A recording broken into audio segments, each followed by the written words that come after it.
Đặt cò hả? Ở bên lì bay ta nó ná nó bông.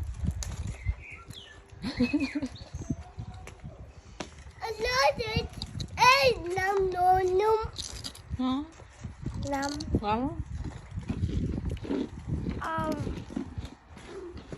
Lily ơi. Bà bị chân con mua chiếc tương nga tao. Mình nói mày. Tới Halloween. Để làm mày. Mà bà mình nói mà mong mơ mơ. Ồ. Nam bên ấy đúng.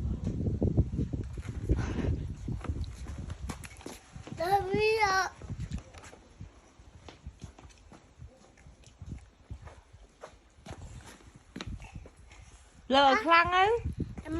Lờ tít chết ấy.